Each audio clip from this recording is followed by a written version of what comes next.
Friends, এখানে আমি C সাইডের একটি ট্রেড নিয়েছি। তো দেখো, সি সাইডের ট্রেডটি নেওয়াতে আমার প্রফিট অলরেডি চলছে। আর যে ইয়েলো লাইনটি তোমরা দেখতে পাচ্ছ, এটা আমি আমার ফার্স্ট টার্গেট দিয়ে রেখেছি।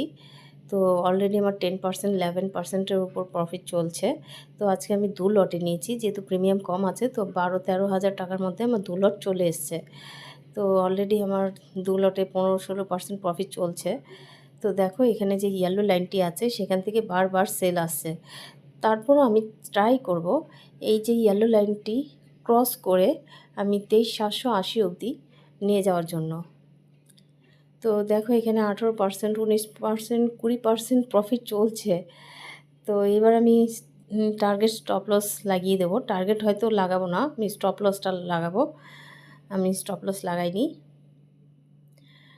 তো 3,000 টাকার ওপর প্রফিট, 3300, 3400, 3500 টাকা প্রফিট। তো 25, 26%, 27% প্রফিট চলছে, 29%। তো দেখো, এখানে 38, 33, 28, 33% প্রফিট চলছে। তো অলরেডি আমি যে ইয়েলো লাইনটি দিয়েছি সেখানে চলে এসছে মার্কেট। তো এখান থেকে একটা রিজেকশন ক্যান্ডেল দেখতে পারি। তারপর হয়তো 23,780 অবধি আমার টার্গেট যেতে পারে। তো এবার আমি স্টপ লস টেল করে দেব। 4,000 টাকার উপরে প্রফিট চলছে। তো ফ্রেন্ডস, আমি এখানে স্টপ লস টেল করে দিয়েছি। আমি 50% স্টপ লস টেল করেছি।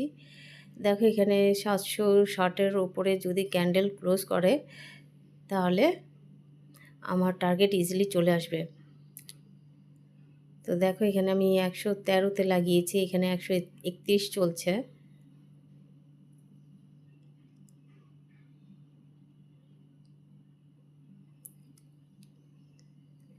তো ফ্রেন্ডস, এখানে আবার রিজেকশন ক্যান্ডেল দেখা যাচ্ছে।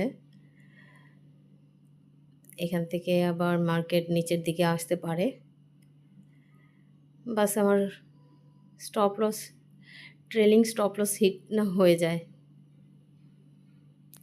ক্যান্ডেলটা যদি ওপরে ক্লোজ করে দেয় গ্রিন, তাহলে আমার টার্গেট ইজিলি দিয়ে যাবে। 23,780 ইজিলি চলে আসবে। 5 সেকেন্ড, 4 সেকেন্ড, 3 সেকেন্ড আছে। দেখা যাক কি করে মার্কেট। তো 36-37% প্রফিট চলছে। আমি ট্রেলিং স্টপ লস ট্রেল করে দিয়েছি 118-তে।